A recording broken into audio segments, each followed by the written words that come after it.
Ang katotohanan ay parang isang matalim na kutsilyo. Masakit, pero kailangan harapin. Ngayong nabunyag na ang lihim na nakaraan ni Christine at ang malupit na sumpa ng encephalitis, huli na ba ang lahat para kay DJ?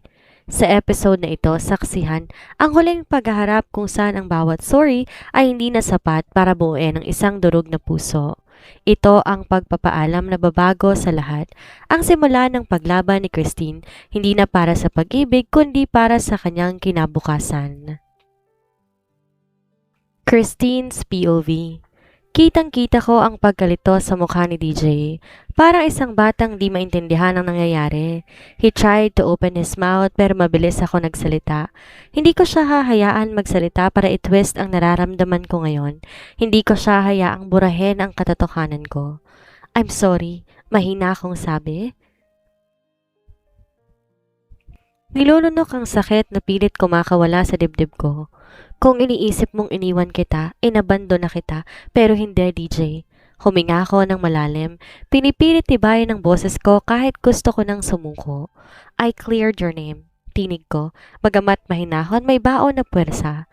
Before I lost my consciousness. Nakita ko kung paano siya bahagyang napaatras. Para bang binagsaka ng mundo ang balikat niya. Kahit masakit, pinilit kong ituloy. When I woke up, napatigil ako sandali. Pilit pinapawi ang pagkabog ng dibdib ko. I lost my memory at ikaw, DJ, ikaw ang nakalautan ko. Napakagat ako sa labi. Ramdam ko ang alat ng luha na muling bumalot sa mga mata ko. But kahit kailan, napahaplos ako sa dibdib ko, pinipilit hadlangan ang pagsabog ng damdamin. Hindi kita kinalimutan dito. Mariin kong tinapik ang sarili kong dibdib. Sa puso ko, mahal na mahal ka nito? Tumingala ako, pinipilit pigilan ang pagbagsak ng luha sa pisngi ko. Ayoko na makita niya akong ganito kahina, hindi ngayon. Siya natulala lang, nakita kong hindi niya nauunawaan ang lumabas sa bibig ko. I'm sorry, DJ. Lumunok ako ng masakit. If I caused you trouble, if I ruined your life. Mapait akong ngumiti. Yung tipong kahit pilit, basag pa rin. Tipong kahit anong tapang ipakita mo sa mukha mo, umaapaw pa rin ang lungkot sa mga mata mo at sakit. From now on, hinayaan kong patuloy ang luha kong bumagsak. Tuluyan na akong aalis sa buhay mo. Isasarado ko na ang pagiging bahagi mo sa buhay ko dahil ito ang gusto mo. Tinitigan ko siya. Hindi na ako umaasa. Ang natitira na lang ay isang pusong pagod at sugatan. Sana, bahagya akong nalingon ng labas ng bahay, kung saan bumubuhos pa rin ang ulan na parabang nakikiramay sa sakit ng dibdib ko. Maalala mo lang kung gaano ko naging mabuting asawa sa'yo. Tumawa ako ng konti pero walang saya, puro hinanakit, puro alaala ng mga gabing iniiyakan ko siya habang hindi niya alam.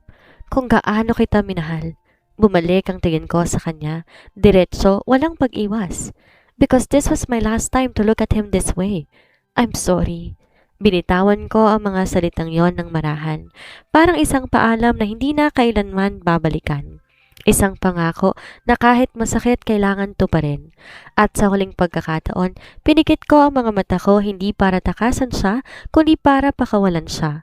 Pakawalan din ang sarili ko mula sa pagmamahal ko sa kanya at sa sakit. Namagitan ng katahimikan sa aming dalawa, after a long tensive moment, isang malalim na buntong hininga ang pinakawala ni DJ before he spoke at hayaan ko siyang magsalita. I sent you an email, malumanay niyang sabi, pero ang boses niya punong-puno ng hinanakit, ng galit at ng mga salitang matagal nang naiipon sa dibdib niya. I also wrote you letters, Christine. Tumigil siya, tila hinihingal, habang nakakuyom ang mga kamuo niya na para bang pipigain ang sariling balat. But you blocked me. Nangatal ang tinig niya pero hindi siya nagpatinag. I begged you. I tried to reach you pero ikaw mismo ang nagsabi, wag na kitang guluhin, na wala kang pakialam sa nangyari sa akin. Umalis ka, iniwan mo ko. Nanlaki ang mga mata ko, para kong sinampal sa bawat salitang ibinabato niya. Pinakulong ako ng tatay mo, napahiya ang pamilya ko. His voice cracked a little, pero agad din niyang pinilit ang sarili niyang tumindig. I lost my scholarship sa Harvard din. Pilit kong pinipigilan ang panginig ng katawan ko habang nanginginig. Bawat salita niya parang may mga kutsilong tumatarak sa puso ko. Hindi ko nakuha ang summa cum laude title dahil sa'yo. Sigaw niya, halos magputukan ang ugat sa leeg niya. Ang galit niya lumalabas na sa bawat galaw pero kita ko controlled pa rin.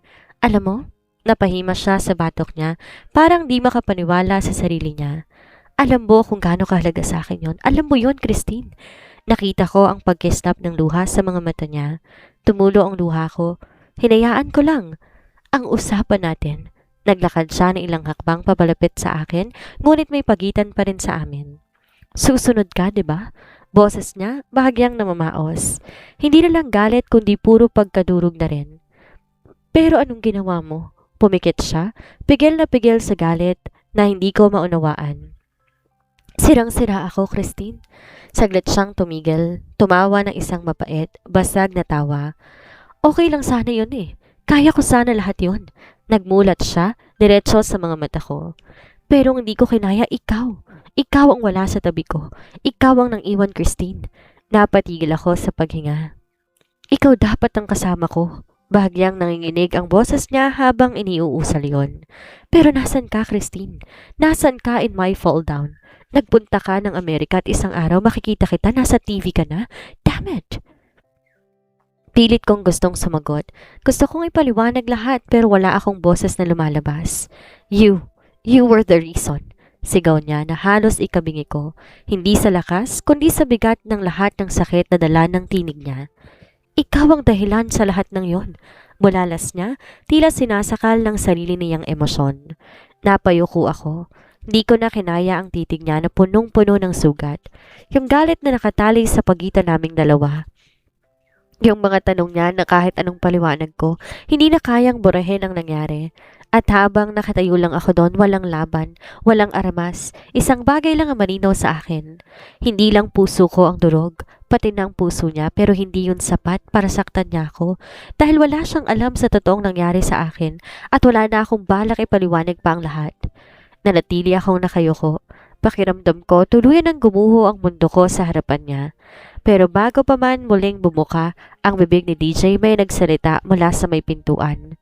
Bago ka magalit, mahaba ang tinig pero mapanlil lang. Dapat alamin mo muna ang totoo. Mabilis akong napalingon at ganon din si DJ. Sa may pintuan na nakatayo si Kuya Brian, kasunod si Braden, ang bunso namin at agad tong lumapit sa akin in his worried face. Matigas ang panga ni Kuya, galit ang tinig kay DJ pero kontrolado ang emosyon niya. Kaya bang sumagot ng email o makabasa ng sulat? Patuloy niya. Ang isang taong lumalaban para sa kanyang buhay?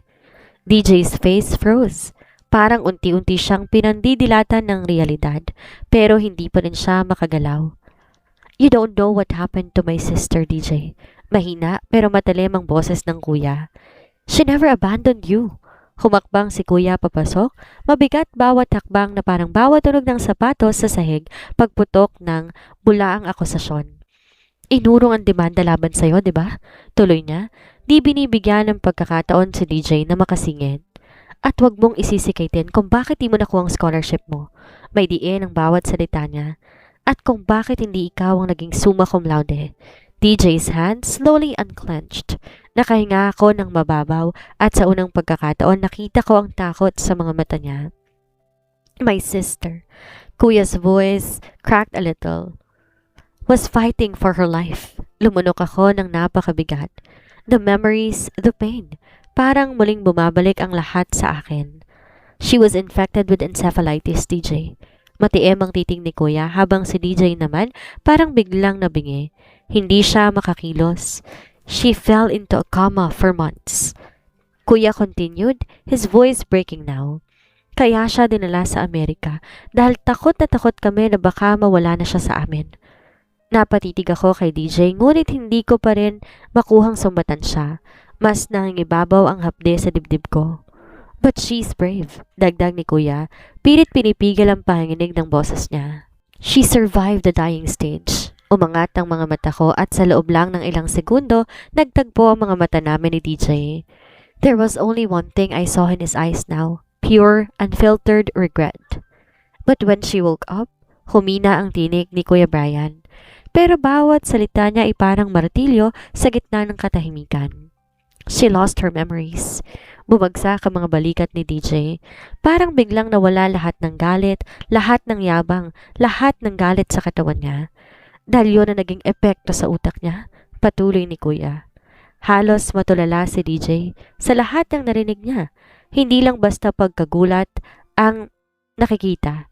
It was regret, remorse, anguish, and heartbreak, all crashing over him like giant waves he couldn't escape from.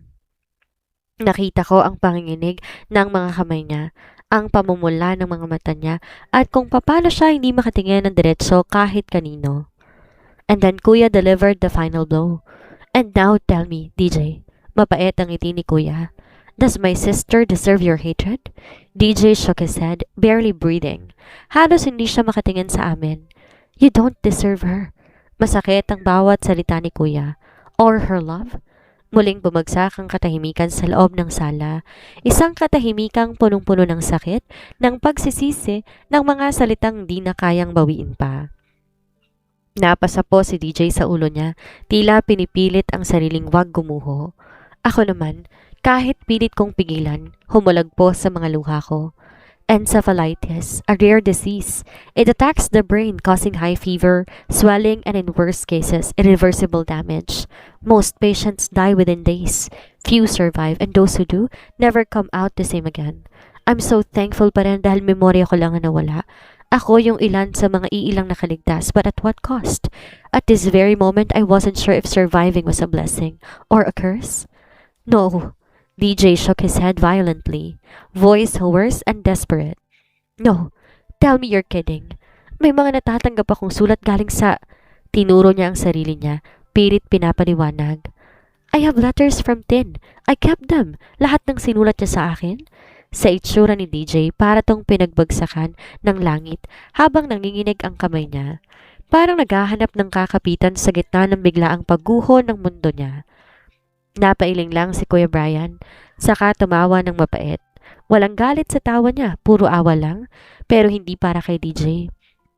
Para sa akin. Lumakad siya papalapit kay DJ.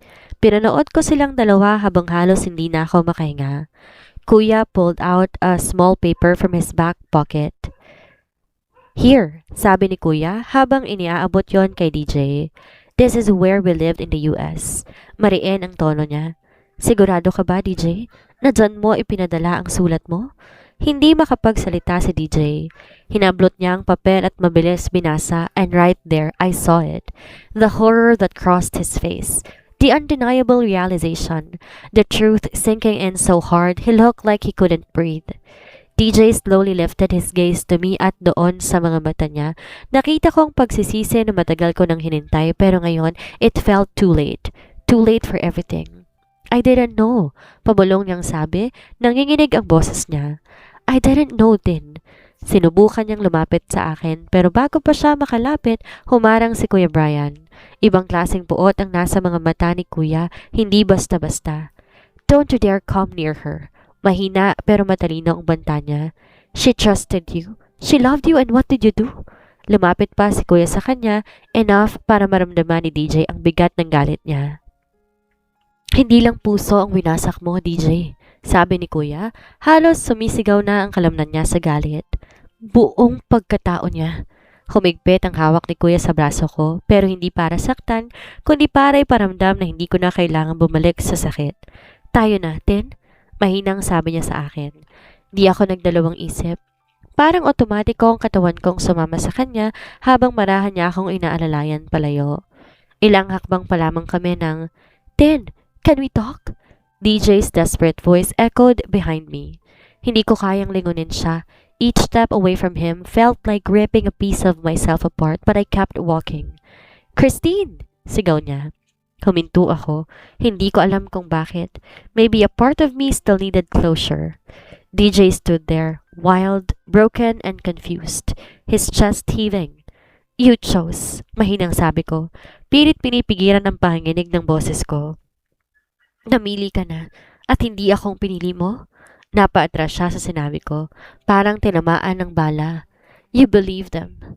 Nilunok ko ang sakit habang nagsasalita. You doubted me. You turned your back on me when all I needed was for you to hold on. Tumulon ng luha ko. Di ko na kayang pigilan. You promised, DJ. Pabulong ko, halos wala ng boses. You promised to protect me, to trust me, to fight for me. Humakbang siya papalapit, pero isang tingin mula kay kuya at napatigil siya. You broke me. I pressed my hand to my chest, trying to keep myself together. You destroyed me. DJ's mouth opened but no words came out. Hindi ko na siya pinakinggan. Wala nang silbi ang mga salita kung huli na ang lahat. Goodbye, DJ, sambit ko. Para lang sa aming dalawa. And for the first time in my life, I walked away from the boy I once loved more than my own life and I did not look back. Umupo ako sa loob ng sasakyan. Pakiramdam ko, bibigay na ang mga tuhod ko.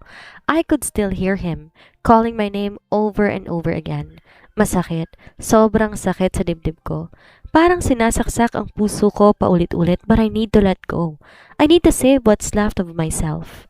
The car started moving. Mabagal muna. Palayo sa bahay na minsan kong minahal. Palayo sa taong inukit ko sa bawat tibok ng puso ko. Sa side mirror, I saw him, running, fighting against the guards. Sumisigaw pa rin ang pangalan ko. Tin, please, I'm sorry. Sigaw niya habang lumalayo kami. Nakita ko pa siyang habol ng habol hanggang sa hindi ka na namin maabutan. At sa huling sulip ko sa salamin, nakita ko siya napaluhod sa gitna ng daan. Basang-basa ng ulan, ng pawis, ng pagsisisi. Nakayuko, nakaluhod, walang pakialam sa mundo, and just like that, the boy I once thought would be my forever was left broken in the middle of the road. While I sat inside the car, breaking silently in my seat. Tumingin ako sa harap. Humikbi ako nang di na kayang pigilan. Sinandal ko ang noo ko sa malamig na bintana ng sasakyan. Goodbye, DJ. Goodbye to the dreams we built. Goodbye to the love I once thought was enough to last a lifetime. And maybe, just maybe, goodbye to the version of me who believed that love could fix everything. Hindi ko na kayang pigilan. Habang tuloy-tuloy ang andar ng sasakyan, habang unti-unti nang nawawala sa paningin ko si DJ sa rearview mirror, napahawak ako sa tiyan ko, sa maliit na buhay na nasa loob ng tiyan ko. Sorry baby, bulong ko sa isip ko habang pinipilit kong hindi tuluyang maiyak. I'm sorry you had to feel all this pain. I'm sorry you had to witness your mother break into pieces even before you were born. Napapikit ako. Pilit inaalala ang mga pangarap ko para sa kanya, para sa amin. How I imagined us, me, DJ and this little one, building a future together. How I dreamed he would be the first to kiss you, to hold you, pero lahat ng yon malabo nang mangyayari. Parang sinakalang dibdib ko sa sobrang sakit at di ko na napigilan, muling pumatak ang luha ko. Napahagulhol ako, hindi na ako nagawang itago, parang wala nang natitirang lakas sa katawan ko kung hindi ang pag-iyak. Mabilis akong hinila ni Kuya Brian ang katawan ko papalapit sa kanya. Hinagod-hagod niya ang likod ko habang si Brayden inabot ang kamay ko. Nasa gitna ako nila, binabalutan ng init ng pamilya ko, pero kahit ganon pakiramdam ko ang lamig-lamig pa rin ng buong pagkatao ko. Let it all out, sweetheart. We're here, dagdag ni Brayden. Pero paano ba? Paano ba bibitawan ang isang pagmamahal na buong buhay mong inipon? Paano ba magpapaalam sa isang pangarap na buong kaluluwa mong nilabanan? I hugged my stomach tighter. Kahit nanginginig ang kamay ko, pinilit kong damhin ang di ko pa naisisilang na anak. Baby, it's just you and me now, bulong ko habang patuloy ang pagdaloy ng luha ko. I am going to be strong for you. I'm going to protect you kahit ang puso ko ngayon durog na. Habang yumuyuko ako sa sakit, habang pilit kong kinokolekta ang sarili kong pirapiraso, naramdaman ko ang presensya ng mga kapatid ko. Hindi nila ako iniwan, hindi nila ako pababayaan, and for that I am grateful. Kahit pa hindi ko kayang umiti pa ngayon, at kahit pa hindi ko napakayang maniwala na magiging okay din ang lahat, napahikbi ulit ako. Hinayaan ko ang sarili kong madurog dahil alam ko, para sa anak ko, kailangan ko rin matutong buuin ulit ang sarili ko. At sa puntong to, tuluyan nang naghiwalay ang mga landas na akala natin habang buhay ng pagtatagpuin. Ang aral ng ating episode ngayon ay simple ngunit masakit. Ang komunikasyon ang pundasyon ng anumang relasyon. Kung naging bukas lang sana ang puso at isipan sa katotohanan, marahil hindi hahantong sa ganito ang lahat. Pero sa buhay, hindi laging may second chance para itama ang pagkakamali. Minsan, kailangan nating tanggapin na may mga taong darating lang sa buhay natin para maging aral, hindi para manatili. Ngayong dala na ni Christina isang bagong buhay, mas naging malinaw ang kanyang prioridad, ang protektahan ng sarili at ang kanyang anak. Hindi na siyang babaeng nagpapakababa para sa pag-ibig. Siya na ngayon ang babaeng lumalaban para sa kanyang dignidad. Salamat sa pagsama sa napakabigat ngunit makabuluhang kabanatang ito. Huwag nating kalimutan na sa bawat pagtatapos, may isang masakit na yugto. Laging may pintong bumubukas para sa ating sariling paghilom. Hanggang sa muli.